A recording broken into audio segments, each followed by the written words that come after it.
नमस्कार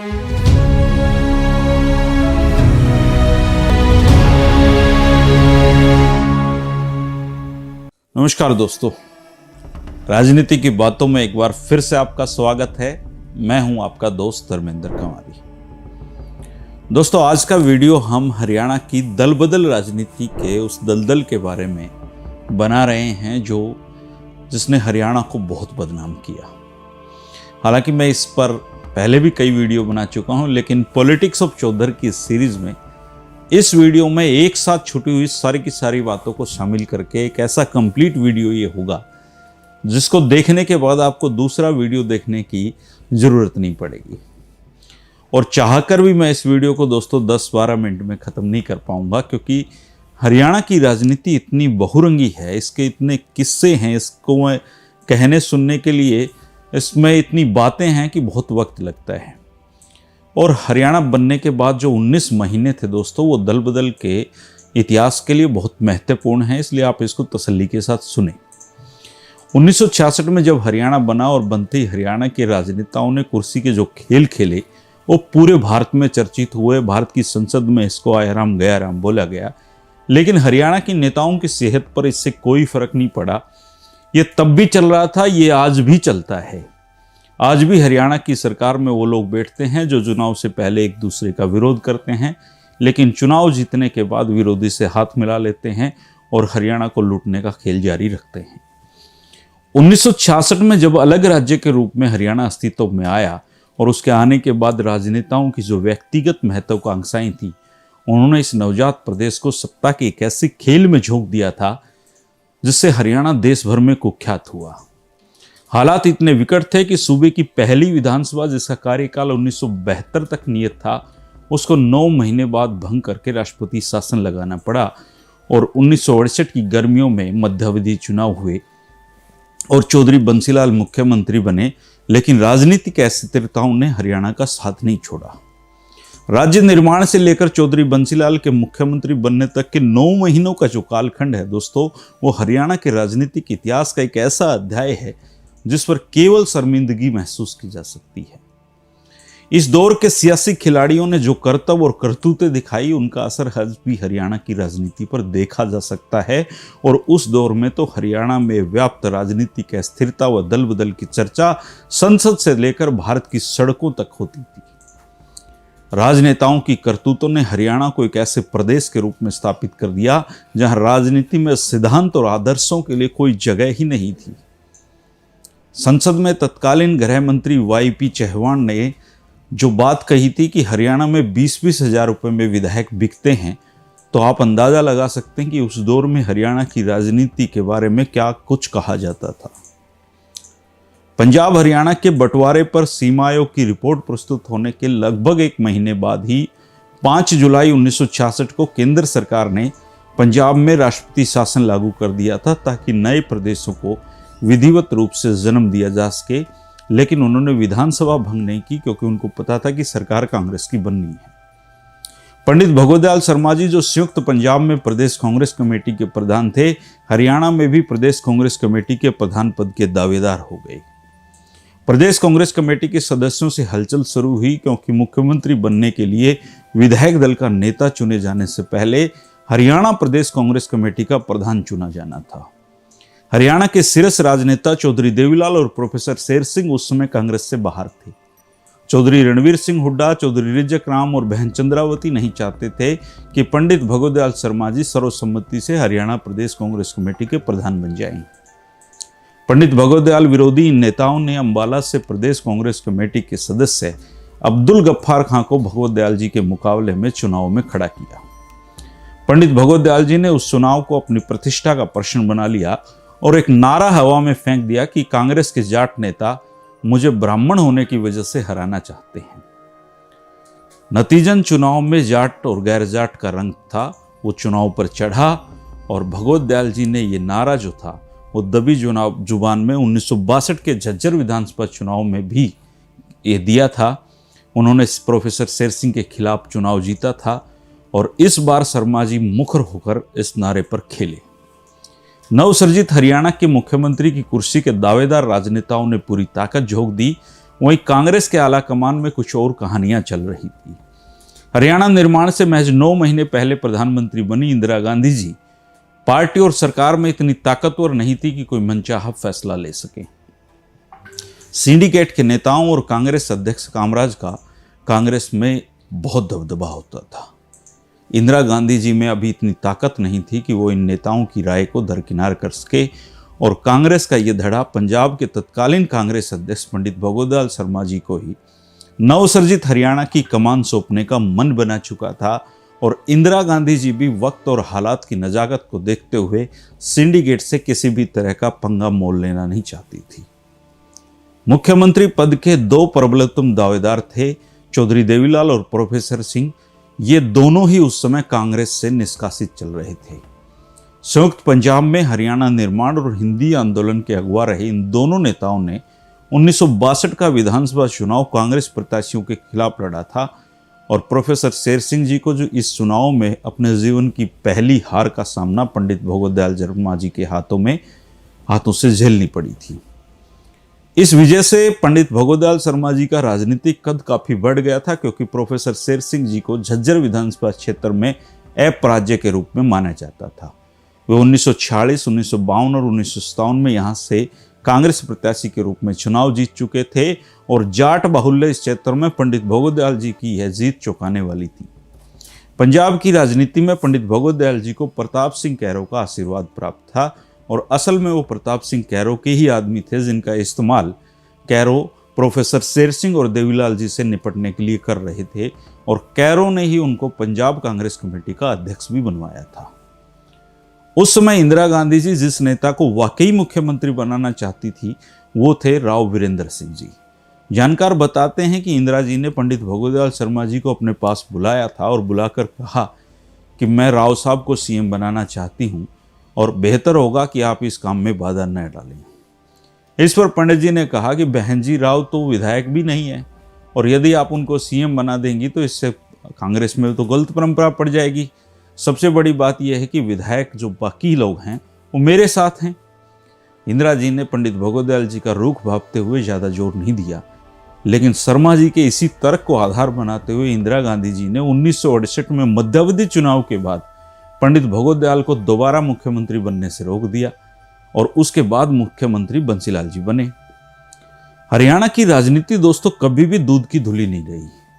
हाँ, कुछ एक भद्र व्यक्ति और शालीन व्यक्ति इस राजनीति में रहे हैं, लेकिन कुल मिलाकर इस जो मासूम प्रदेश है हमारा, इसकी राजनीति का चेहरा हमेशा क्रूप और कुटिल ही रहा है। 1 नवंबर 1966 को हरियाणा के मुख्यमंत्री पद पर पंडित भगवत दयाल शर्मा आसीन थे और उनको इस दौड़ में जो नहीं पछाड़ पाए, उनके पास अगले जो शुरुआती महीने थे उनमें जो संभावित विधानसभा चुनाव थे उनका इंतजार करने के अलावा कोई चारा नहीं रह गया था। 9 दिसंबर 1966 को विधानसभा भंग हुई और पंडित भगवत दयाल जी अगली व्यवस्था तक काम चलाऊ मुख्यमंत्री प्रदेश के हो गए। फरवरी 1967 में हरियाणा की पहली विधानसभा के चुनाव हुए और विधानसभा की कुल 81 सीटें उस समय होती थी और कांग्रेस ने 48 सीटें चुनाव में जीती। जनसंघ ने 48 सीटों पर ही चुनाव लड़ा था और 12 सीटें जीत हासिल उसको हुई। रिपब्लिकन पार्टी ऑफ इंडिया को और स्वतंत्र पार्टी को 2 और 3 सीटें मिले, जबकि 16 सीटों पर इंडिपेंडेंट कैंडिडेट को चुनाव में विजय मिली थी। इस चुनाव में 7 पूर्व मंत्रियों की जमानतें जब्त हुई थी और पंडित भगवत दयाल शर्मा जी ने प्रदेश की कमान संभालने के बाद से ही पार्टी पर अपनी मजबूत पकड़ बनाने के मकसद से जो रामकृष्ण गुप्ता जी थे उनको 18 नवंबर 1966 को हरियाणा कांग्रेस का निर्विरोध अध्यक्ष बनवा दिया था और उस समय प्रदेश में ब्राह्मण मुख्यमंत्री और बनिया प्रधान का गठजोड़ राज्य के उस जाट समुदाय को खतरे की घंटी लगा जो पंडित जी को सत्ता से हटाने का चक्रव्यूह रच रहा था और हर हाल में उनको हटाना चाहता था। कांग्रेस की टिकटों के वितरण में देवीलाल और शेर सिंह गुट को अहमियत नहीं दी गई, क्योंकि दोनों ही नेता 1966 में कामराज जी की घोषणा के बाद कांग्रेस में लौटे थे और देवीलाल जी ने तो खुद चुनाव भी नहीं लड़ा था। उनकी जगह उनके बेटे प्रताप सिंह चौटाला को एलनाबाद से कांग्रेस का उम्मीदवार बनाया गया था। कामराज घोषणा के बाद देवीलाल जी जून 1966 में कांग्रेस में आ तो गए, लेकिन भगवत दयाल शर्मा जी के गुरु मोरारजी देसाई उन्हें कांग्रेस में कोई पद या टिकट देने के लिए राजी नहीं हुए। 1967 में भी 1952, 1957 और 1962 की तरह ही लोकसभा और विधानसभा के चुनाव एक साथ हुए थे और इस दफा प्रोफेसर शेर सिंह जी को राज्य की सक्रिय राजनीति से हटाकर झज्जर लोकसभा क्षेत्र से कांग्रेस का प्रत्याशी बनाया गया। प्रोफेसर शेर सिंह जी का लोकसभा में पहुंचना कम मुश्किलों भरा नहीं रहा। पंडित भगवत दयाल जी और चौधरी हरिद्वार लाल ने उनको हराने की बहुत कोशिशें की, लेकिन वो चुनाव जीत गए और उनको इंदिरा गांधी जी द्वारा केंद्रीय मंत्रिपरिषद में बतौर शिक्षा राज्य मंत्री शामिल किया गया। इस तरीके से वो केंद्रीय मंत्रिमंडल में स्थान पाने वाले पहले हरियाणवी बने, लेकिन हरियाणा की राजनीति में उनका दखल बरकरार रहा। मुख्यमंत्री पद के एक और सशक्त दावेदार राव बीरेंद्र सिंह जी पटौदी से विधायक चुनकर आए थे। इस बार उन्होंने मुख्यमंत्री बनने के लिए पूरी तरह कमर कस रखी थी और उनकी स्थिति अभी नहीं तो कभी नहीं वाली थी। राव साहब ने 12-13 दिनों के भीतर वो कमाल कर दिखाया और इसके लिए उनको कांग्रेस से भी बगावत करनी पड़ी। जहां तक सवाल चौधरी रणवीर सिंह हुड्डा का है तो पंडित भगवत दयाल शर्मा ने उनकी मुख्यमंत्री पद की दावेदारी की भ्रूण हत्या उनको चुनाव हरवा कर दी थी। 1962 में केंद्र से प्रदेश की राजनीति में लौटे चौधरी रणवीर सिंह हुड्डा ने विधानसभा का पहला चुनाव कलानौर से लड़ा था। वो चुनाव जीते थे और पंडित भगवत दयाल शर्मा जी की हरियाणा गठन के बाद बनी सरकार में मंत्री भी बने थे। 1967 में वो कलानौर की बजाय किलोई हलके में शिफ्ट हो गए और इसी क्षेत्र में उनका पैतृक गांव सांगी भी पड़ता था, लेकिन रणवीर सिंह जी के सामने पंडित भगवत दयाल जी ने अस्थल भोर मठ के जो महंत थे श्रीनाथ जी, उनको निर्दलीय उम्मीदवार के रूप में खड़ा कर दिया था। इस बहुचर्चित चुनाव में चौधरी रणवीर सिंह जी को अपने चुनाव की राजनीतिक जीवन की पहली पराजय का सामना करना पड़ा और महंत श्रीनाथ जी ने उनको 8,673 वोट से हरा दिया। हरियाणा गठन के बाद पहले चुनाव के बाद स्थानीय दिग्गजों की कोशिशों पर पानी फेरते हुए और केंद्र में इंदिरा गांधी को धत्ता बताते हुए पंडित भगवत दयाल जी ने एक बार दोबारा से 10 मार्च 1967 को मुख्यमंत्री की कुर्सी पर वो विराजमान हो गए। पंडित जी अपने मंत्रिमंडल के अनुमोदन के लिए प्रधानमंत्री इंदिरा गांधी से मिले तो इंदिरा गांधी जी ने उनको कहा कि अपने मंत्रिमंडल में चौधरी चांदराम और चौधरी देवीलाल के लड़के चौधरी प्रताप सिंह को ले लो, लेकिन पंडित भगवत दयाल जी ने ऐसा करने से इंदिरा गांधी को साफ मना कर दिया। जल्दी पंडित भगवत दयाल के विरोधियों को उनको सबक सिखाने का मौका मिल गया और क्योंकि मौके की वो तलाश में थे और ये मौका था विधानसभा अध्यक्ष के चुनाव का और मुख्यमंत्री भगवत दयाल जी ने जींद के विधायक लाला दया किशन को विधानसभा अध्यक्ष पद के लिए नामित करवा दिया। विरोधी गुट ने राव वीरेंद्र सिंह जी को प्रत्याशी बना दिया और राव वीरेंद्र सिंह जी ने दया किशन जी को 37 के मुकाबले 40 वोटों से हरा दिया। राव साहब को 12 कांग्रेसियों ने और 28 विपक्षी विधायकों ने समर्थन दिया था। इसके बाद पंडित भगवत दयाल जी को अपनी कुर्सी छोड़नी पड़ी क्योंकि वो अपना प्रदेश जो विधानसभा अध्यक्ष थे वही नहीं जीतवा पाए थे। विधानसभा अध्यक्ष के चुनाव में चौधरी बंसीलाल की भूमिका भी काफी विवादों भरी रही। चौधरी बंसीलाल जी अपना वोट ही नहीं डाल पाए क्योंकि उनको एक साजिश करके कमरे में बंद करवा दिया था और विधानसभा अध्यक्ष के चुनाव के बाद ही वो कमरा खोला गया। राव बीरेंद्र सिंह जी के विधानसभा अध्यक्ष बनते ही उसी दिन पंडित भगवत दयाल विरोधी गुट ने सभी 12 कांग्रेस सदस्यों जो थे उन्होंने हरियाणा कांग्रेस नामक एक अलग दल का गठन कर लिया और 16 निर्दलीय सदस्य थे, उन्होंने भी एकजुट होकर नवीन हरियाणा पार्टी बना ली। इस तरीके से हरियाणा में अब कई दल हो गए थे जिनमें एक कांग्रेस थी, एक नवीन हरियाणा पार्टी थी, एक जनसंघ थी, स्वतंत्र पार्टी थी, आरपीआई थी। कुल 6 राजनीतिक दल उस समय हो गए थे। 20 मार्च को जनसंघ, स्वतंत्र पार्टी, रिपब्लिकन पार्टी, नवीन हरियाणा पार्टी और हरियाणा कांग्रेस ने मिलकर हरियाणा संयुक्त दल विधायक पार्टी बनाकर देवीलाल के नेतृत्व में एक समन्वय कमेटी गठित की। 21 मार्च को जाट मंत्री चौधरी रिजक राम ने भी पंडित भगवत दयाल जी की सरकार से इस्तीफा दे दिया और अगले ही दिन घोषणा की कि मैं कांग्रेस में बना रहूंगा। 22 मार्च को पंडित भगवत दयाल शर्मा जी ने मंत्रिमंडल में बतौर शिक्षा मंत्री जो चौधरी हरिद्वार लाल थे और 2 अन्य विधायक थे, उन्होंने भी संयुक्त मोर्चे में शामिल होने का ऐलान कर दिया। इस तरीके से संयुक्त मोर्चे की सदस्य संख्या 48 पहुंच गई और 22 मार्च को ही पंडित भगवत दयाल जी ने राज्यपाल को जाकर अपना इस्तीफा सौंप दिया। राज्यपाल ने संयुक्त मोर्चा के नवनिर्वाचित नेता राव बीरेंद्र सिंह जी को सरकार बनाने का न्योता दिया और 24 मार्च 1967 को अहिरवाल को पहला मुख्यमंत्री मिला और राव साहब ने 15 मंत्रियों सहित मुख्यमंत्री पद का ओहदा ग्रहण किया और इस प्रकार हरियाणा बनने के पहले आम चुनाव के बाद हरियाणा में कांग्रेस की पहली सरकार मात्र 13 दिनों में इतिहास के पन्नों में दफन हो गई। पंडित भगवत दयाल जी सरकार गिराने में सबसे महत्वपूर्ण भूमिका जो थी वो चौधरी देवीलाल ने निभाई। और समय का फेर देखिए दोस्तों कि राव वीरेंद्र सिंह जी की सरकार को भी बनाने और गिराने में भी देवीलाल ने ही अहम योगदान दिया। कहा जाता है कि जब देवीलाल जी का पंडित भगवत दयाल जी से मोह भंग हुआ तो उन्होंने तय किया कि अब पंडित भगवत दयाल जी की सरकार को गिरा दूंगा। तो उन्होंने राव वीरेंद्र सिंह जी से संपर्क साधा और दिल्ली में महारानी बाग के एक बंगले में चौधरी देवीलाल और राव वीरेंद्र सिंह जी में एक समझौता हुआ। इसमें चौधरी देवीलाल ने लोटे में नमक डालकर राव वीरेंद्र सिंह जी का साथ देने का भरोसा दिया और समझौते के वक्त चौधरी देवीलाल ने ये जरूर कहा था कि राव साहब यदि आप उचित समझें तो चौधरी चांदराम को कैबिनेट में इंडस्ट्री महकमा दे देना। राव वीरेंद्र सिंह जी ने चांदराम जी को मंत्री तो बनाया लेकिन इंडस्ट्री महकमा नहीं दिया। कुछ दिनों के बाद राव साहब ने देवीलाल जी की तरफ ध्यान देना भी बंद कर दिया। चौधरी देवीलाल सोच रहे थे कि राव वीरेंद्र सिंह हर काम उनसे पूछ कर करेंगे, लेकिन राव वीरेंद्र सिंह जी की अपनी राजाओं वाली अकड़ थी तो चौधरी देवीलाल के इशारों पर चलने वाले वो व्यक्ति थे नहीं। फिर जो होना था वही हुआ। राव सरकार के बनने के मात्र 2.5 महीनों बाद चौधरी देवीलाल सरकार के प्रति अपनी नाराजगी मीडिया के सामने भी और सार्वजनिक तौर पर भी करने लगे। तनातनी बढ़ी तो हरियाणा संयुक्त दल ने 14 जुलाई को अपनी एक बैठक की जिसमें 38 विधायक थे। उन्होंने देवीलाल को दल से बाहर का रास्ता दिखा दिया।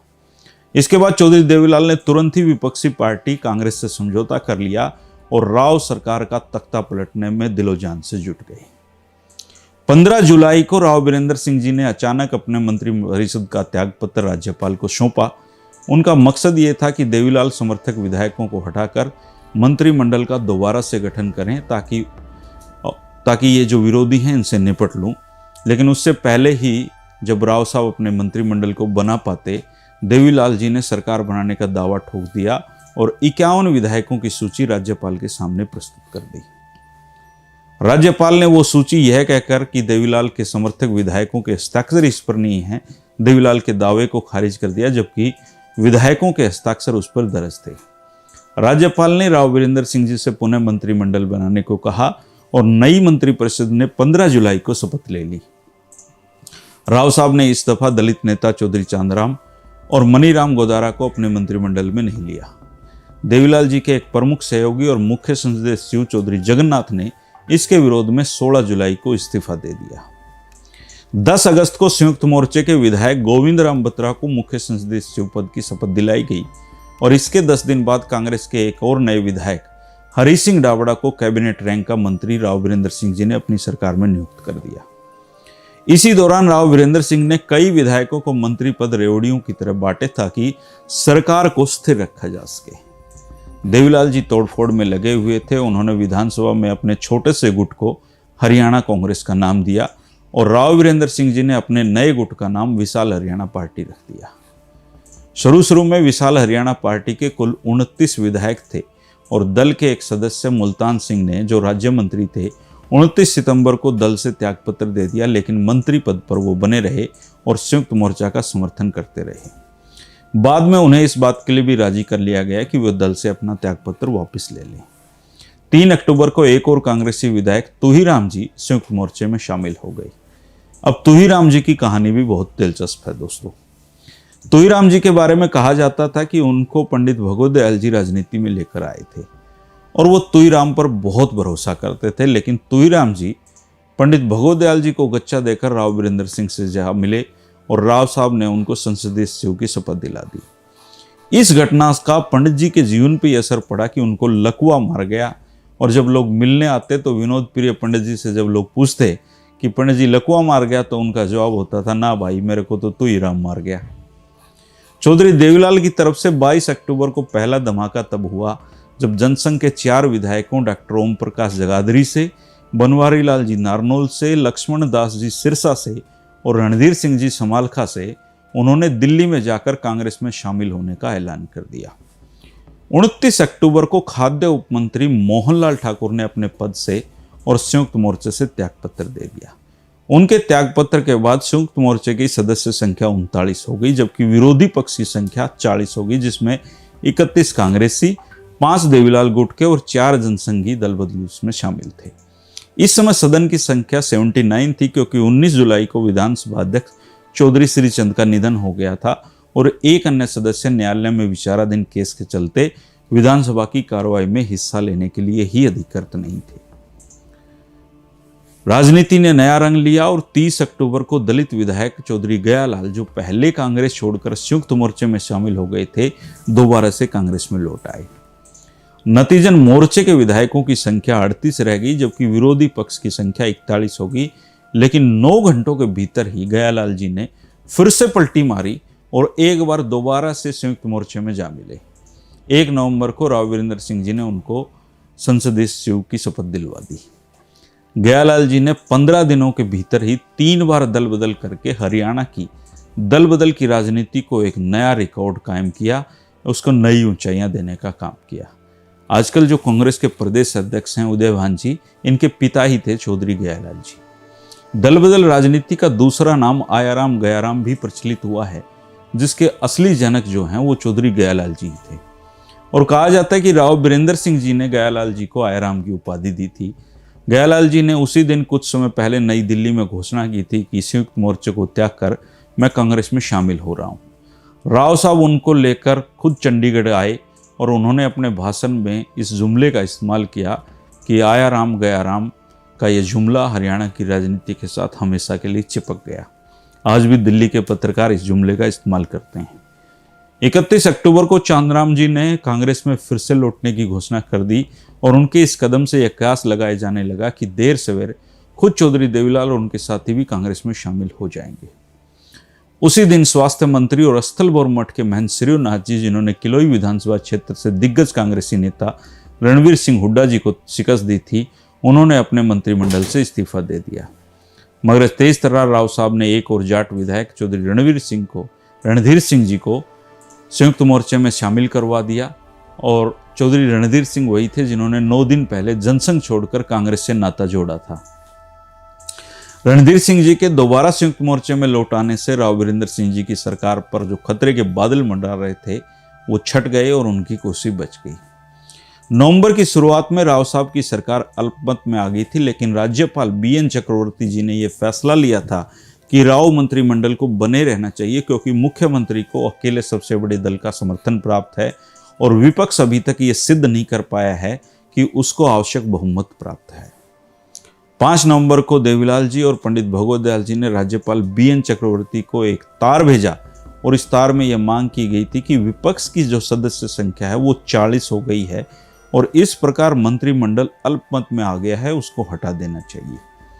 6 नवंबर को चौधरी देवीलाल की हरियाणा कांग्रेस के एक और सदस्य लोहारू के विधायक चौधरी हीरानंद आर्य जी राव वीरेंद्र सिंह जी की विशाल हरियाणा पार्टी में शामिल हो गए। एक दूसरे कांग्रेसी तुहीराम जी को संसदीय सचिव की जगह पे राव वीरेंद्र सिंह जी ने अब राज्य मंत्री बनवा दिया। 8 नवंबर को कांग्रेस के एक और विधायक राजेंद्र सिंह जी संयुक्त मोर्चे में शामिल हो गए और उनको कैबिनेट स्तर का मंत्री राव वीरेंद्र सिंह जी ने बनाया। इस तरह से राव साहब ने 3 विधायकों के बहुमत का जुगाड़ कर लिया और अब उनकी झोली में कुल 31 विधायक थे, उनमें से 23 मंत्री बने हुए थे।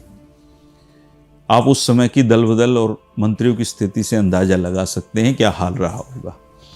इसी दौरान चौधरी हीरानंद आर्य जी सिर्फ 6 दिन मंत्री रहने के बाद अपने पद से इस्तीफा देकर देवीलाल जी की हरियाणा कांग्रेस में शामिल हो गए। राव सरकार गिराने के खेल में चौधरी हीरानंद आर्य जी का चौधरी देवीलाल जी ने जमकर इस्तेमाल किया, जबकि चौधरी हीरानंद आर्य जी व्यक्तिगत रूप से बेहद सरल और ईमानदार व्यक्ति थे। लेकिन चौधरी देवीलाल सत्ता के इस खेल में उनको इसकी परवाह नहीं थी कि किसकी छवि बिगड़ रही है, किसकी बन रही है। वो सिर्फ राव साहब की सरकार को गिराना चाहते थे, चाहे इसके लिए किसी की भी कुर्बानी लेनी पड़े। चौधरी हीरानंद आर्य जी ने 9 महीने में कुल 4 बार दल बदल करने के बाद केवल 6 दिन तक वो मंत्री रहे और इसके बाद उन्होंने ताउम्र चौधरी देवीलाल को इसलिए माफ नहीं किया क्योंकि उनकी वजह से उनकी छवि खराब हुई। चौधरी हीरानंद आर्य जी के साथ ही पूर्व मंत्री मनीराम गोदारा जी, मुख्य संसदीय चौधरी जगन्नाथ जी और प्रताप सिंह चौटाला जी ने भी हरियाणा कांग्रेस में वापसी कर ली। देवीलाल गुट के 5वें सदस्य चौधरी चांदराम जी पहले ही कांग्रेस में शामिल हो चुके थे।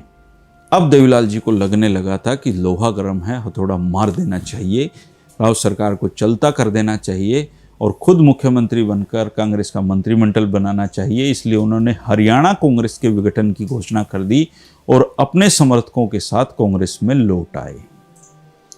हरियाणा की लगातार बदलती राजनीति के इस नए तूफान के परिणाम स्वरूप 78 कारगर सदस्यों में से सदन के जो विपक्ष की सदस्य संख्या थी वो 38 थी, जिसमें 37 प्लस 1 थे, निर्दलीय 1 था, और सत्तारूढ़ मोर्चे की सदस्य संख्या 40 थी। महंत श्रीनाथ अकेले ऐसे गैर कांग्रेसी निर्दलीय सदस्य थे जो विपक्ष में बैठते थे। 20 नवंबर को एक और जाट विधायक रणधीर सिंह जी घरौंडा ने संयुक्त मोर्चा और जनसंघ को अलविदा कहते हुए कांग्रेस में वापसी की, और जनसंघ इस जो विधायक की दल बदल ने संयुक्त मोर्चे और विपक्ष की संख्या बराबर 39 कर दी, जिससे संयुक्त मोर्चे की कमर टूट गई। असल में राव सरकार के भविष्य की इबारत 17 नवंबर को लिखी जा चुकी थी। उस दिन राज्यपाल बीएन चक्रवर्ती जी ने हरियाणा की राजनीतिक स्थिति को लेकर राष्ट्रपति के पास एक रिपोर्ट भेजी थी। यह रिपोर्ट भारतीय राजनीति का एक अहम हिस्सा है दोस्तों। इसमें हरियाणा में संयुक्त मोर्चा और कांग्रेस दोनों की दल बदल की निंदा की गई है और बताया गया है कि किस प्रकार विरोधी कांग्रेस ने निरंतर ही मुख्यमंत्री बनने के इच्छुक चौधरी देवीलाल के सहयोग से संयुक्त मोर्चे के मंत्रिमंडल को धराशायी करने की कोशिशें की, और किस प्रकार राव वीरेंद्र सिंह जी ने 8 बार मंत्रिमंडल विस्तार करके देवीलाल जी और कांग्रेस के मंसूबों पर पानी फेरा। राज्यपाल के मुताबिक कांग्रेस ने कभी एक जिम्मेदार विपक्षी दल की भूमिका ठीक से नहीं निभाई। उसने सरकार को चैन से नहीं बैठने दिया और यह मौका ही नहीं मिलने दिया कि सरकार कोई रचनात्मक कार्य शुरू कर पाए। हरियाणा में विपक्ष का राव सरकार पर आरोप था कि वह भ्रष्टाचार, रिश्वतखोरी, उत्पीड़न और कुर्सियों के वितरण के बल पर टिकी थी, लेकिन राज्यपाल की जो रिपोर्ट थी वो कुछ और ही कहती थी। राज्यपाल की रिपोर्ट के अनुसार विपक्ष ने जिन तरीकों से विधायकों का दल बदल कराया था वो न तो शोभनीय थे और न सामान्य थे। चूंकि बहुमत कम था, इसलिए उसे कायम रखने के लिए एक एक विधायक की अहमियत सरकार में थी, और विधायक अपने समर्थन की कीमत को समझते थे और सरकार का समर्थन करते रहने की एवज में लंबी चौड़ी मांगे और नित नई शर्तें पेश राव वीरेंद्र सिंह को किया करते थे। मुख्यमंत्री राव वीरेंद्र सिंह अपने दल के सदस्यों की मांगे मानने से मना नहीं कर सकते थे, क्योंकि उनको हमेशा यही डर लगा रहता था कहीं विधायक मेरा साथ छोड़ न दे, मेरी सरकार न चली जाए। दूसरी तरफ विधायक सत्ता का स्वाद ले चुके थे और ये बखूबी जान चुके थे कि दल बदल की धमकी देकर किस प्रकार से अपनी मुंह मांगी कीमत राव वीरेंद्र सिंह जी से वसूली जा सकती है। हालांकि 78 सदस्यों के प्रभावी सदन ने राव वीरेंद्र सिंह जी को निस्संदेह 40 विधायकों का समर्थन प्राप्त था, लेकिन राज्यपाल इस नतीजे पर पहुंचे थे कि बिना चुनाव करवाए स्थिर सरकार हरियाणा में देना संभव नहीं है, और राज्यपाल ने अपनी रिपोर्ट में राष्ट्रपति से विधानसभा भंग करके राष्ट्रपति शासन लगाने की मांग कर डाली। राज्यपाल की सिफारिश के बाद डॉक्टर जाकिर हुसैन ने 21 नवंबर 1967 को राज्य में राष्ट्रपति शासन लागू कर दिया। इस तरह हरियाणा राज्य की पहली विधानसभा 9 महीने में दम तोड़ गई। दोस्तों, नवोदित राज्य का एक साल राजनेताओं की व्यक्तिगत महत्वाकांक्षाओं, संकीर्ण सोच के कारण अनैतिक सिद्धांतहीन राजनीति का साक्षी ये प्रदेश रहा, और राष्ट्रीय शासन के 6 महीनों के भीतर चूंकि हरियाणा में फिर से चुनाव होने थे और वही राजनीतिक जो दल बदलू थे, मजे हुए खिलाड़ी थे, उनको ही मैदान में उतरना था। हरियाणा प्रदेश की जनता दल बदलुओं से परेशान जरूर हो गई थी और अंदाज़ा लगाया जा रहा था कि उनको हरियाणा में सबक सिखाया जाएगा, और फिर इसके बाद 12 और 14 मई 1968 को मध्यावधि चुनाव होते हैं, और इसके बाद हरियाणा की राजनीति में एक नए युग का आरंभ होता है, और ये नया युग हरियाणा की राजनीति के पहले लाल मुख्यमंत्री बंसीलाल का रहा। मध्यावधि चुनाव के बाद क्या हुआ, कैसे मुख्यमंत्री की कुर्सी तक चौधरी बंसीलाल पहुंचे और राजनीति ने किस तरीके से करवट ली और दल बदलुओं ने इस दौरान क्या किया, इसकी कहानी को हम कल के वीडियो में जानेंगे। दोस्तों, कई बातें संक्षिप्त में नहीं की जा सकती, उनको विस्तार से बताना इसलिए ज़रूरी होता है क्योंकि हम घटनाओं की तह तक पहुंचने की आदत डालें। हरियाणा की राजनीति के अलग अलग किस्सों को लेकर जो एक मेरी कोशिश है दोस्तों, आप सभी का बहुत प्यार इसमें मिला है। आपके जो सारे सुझाव हैं मैं कोशिश करता हूं कि अगले वीडियो में उसको शामिल किया जाए। आपको ये वीडियो कैसे लग रहे हैं आप कमेंट करके ज़रूर बताएं। पॉलिटिक्स ऑफ चौधर का सफ़रनामा लगातार जारी है। राजनीति की बातें 3 बजे का जो समय है दोस्तों, वो हमेशा चलता रहेगा जब तक आप चाहेंगे। कल के वीडियो में फिर मिलते हैं। शुक्रिया, नमस्कार।